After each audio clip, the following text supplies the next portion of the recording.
yaxshi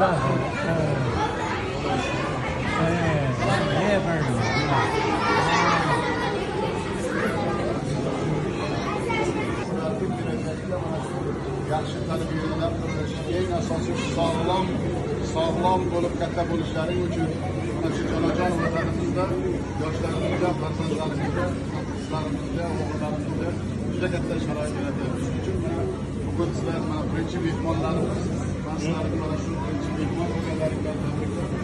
Mana bitta iltimosim bor, ota-onalaringga mandan bugun prezidentni ko'rdik, prezidentga topshiriq berdi deysiz. Ayta olasizlarmi? Ota-onalaringga salom aytib yubordi prezident. Bayram bilan tabriklab qo'ydi. Ayta olasizlarmi? Sog' bo'linglar, rahmat.